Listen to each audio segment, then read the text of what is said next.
মুহূর্তে রাজ্যের সমস্ত আবাস যোজনার ঘর প্রাপক তালিকাভুক্ত উপভোক্তা এবং জব কার্ডধারী 100 দিনের কাজ প্রকল্প উপভোক্তাদের জন্য একেবারে একটি দারুণ সুখবর। আগামী 7 দিনের মধ্যে আপনার ব্যাংক অ্যাকাউন্টে আসতে পারে আবাস যোজনার ঘরের টাকা কিংবা 100 দিনের কাজ প্রকল্পের টাকা, অর্থাৎ বাংলার বাঞ্ছনার টাকা। কেন এমনটা আপনাদের বলতেছি, সরাসরি মুখ্যমন্ত্রী মমতা বন্দ্যোপাধ্যায়ের তরফে বড় সড়ো ঘোষণা করা হলো।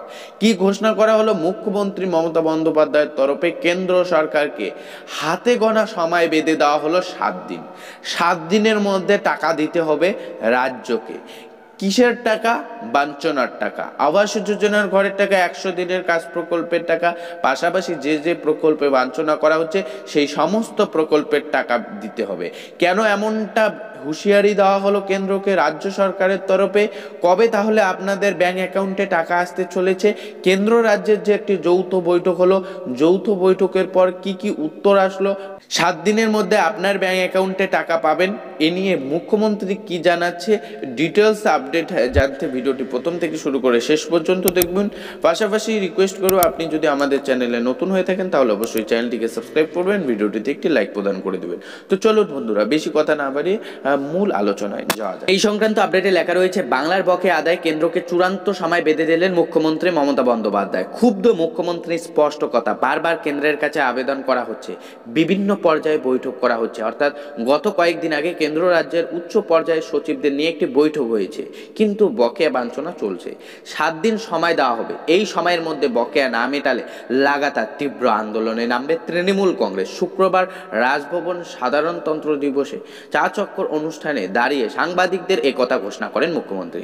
মুখ্যমন্ত্রী এই দিন স্পষ্টভাবে বুঝিয়ে দেন, আর অপেক্ষা নয়, বাংলার হকের টাকার দাবিতে এবার তৃণমূল কংগ্রেস আরো বড় আন্দোলনের কর্মসূচি নিতে চলেছে। শুক্রবার বিকেল 4:30 রাজভবনে আসেন মুখ্যমন্ত্রী। বিভিন্ন রাজনীতিবিদ থেকে শিল্পী ও সংস্কৃতি জগতের তারকারাও ছিলেন। তাদের সঙ্গে সৌজন্য বিনিময় চলে। সাংবাদিকদের মুখ্যমন্ত্রী বলেন, মেট্রো রেলের জন্য দক্ষিণেশ্বর স্কাই ওয়াক ভাঙতে চাইছে, এটা আমরা কিছুতেই হতে দেব না।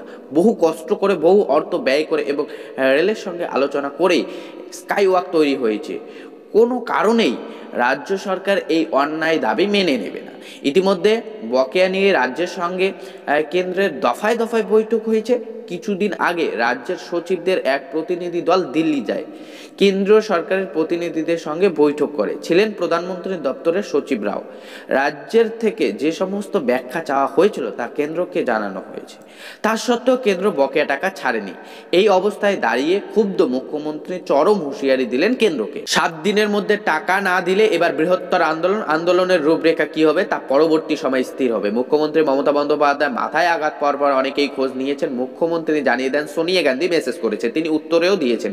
মুখ্যমন্ত্রীর উত্তরে সফরের সময় মালদায় থাকবেন রাহুল গান্ধী, দেখা হবে। সাংবাদিকদের প্রশ্নের জবাবে মুখ্যমন্ত্রী বলেন, যদি আসেন তাহলে 1 কাপ চা খেয়ে যাবেন। মূলত এই আপডেটে পরিষ্কার দেখতে পাচ্ছেন, আপনারা জানেন গত 23শে জানুয়ারি কেন্দ্র রাজ্যের যে উচ্চ পর্যায়ের সচিবরা রয়েছে তাদের নিয়ে দিল্লিতে একটি বৈঠক হয়েছিল। কিসের জন্য? আবাস যোজনার ঘরের টাকা, 100 দিনের কাজ প্রকল্পের টাকা, অর্থাৎ বাংলার বাঞ্ছনা যে প্রকল্পে করা হচ্ছে সেই সমস্ত দপ্তরের আধিকারিকরা বা সচিবরা কিন্তু গিয়েছিলেন দিল্লিতে, সেখানে কিন্তু বৈঠক হয়েছিল। কেন এই বৈঠক হয়েছিল আপনারা সেটাও জানেন। 20 ডিসেম্বর নাগাদ মুখ্যমন্ত্রী মমতা বন্দ্যোপাধ্যায় প্রধানমন্ত্রীর সঙ্গে সাক্ষাৎ করেছিলেন দিল্লির রাজভবনে। বাংলার বাঞ্ছনার কথা তুলে ধরেন। কেন্দ্র সরকার নিজেই জানিয়েছিলেন যে তাহলে রাজ্য এবং কেন্দ্রের উচ্চ পর্যায়ের সচিবদের নিয়ে একটি যৌথ বৈঠক হোক। তো সেই হিসাবেই কিন্তু গত 23শে জানুয়ারি বৈঠকটা হয়েছিল। বৈঠক হওয়ার পরেও কেন্দ্র সরকারের তরফে যে সমস্ত তথ্য চাওয়া হয়েছে, রাজ্য সরকারের তরফে সমস্ত তথ্য দেওয়া হয়েছে এমনটাই মুখ্যমন্ত্রী দাবি করতেছেন।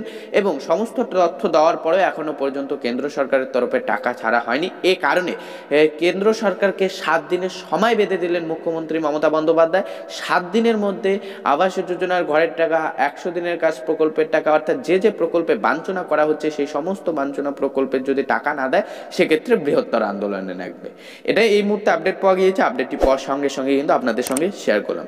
আশা করি আপডেটটি পরপর উপকৃত হয়ে থাকলে অন্যকে ভিডিওটি শেয়ার দিয়ে জানাতে সাহায্য করবেন। চ্যানেলে নতুন হয়ে থাকলে চ্যানেলটিকে সাবস্ক্রাইব করবেন, ভিডিওটিতে লাইক প্রদান করে দেবেন। ভালো থাকবেন, সুস্থ থাকবেন। দেখা হচ্ছে খুব শীঘ্রই আরও একটি নতুন ভিডিওর সঙ্গে।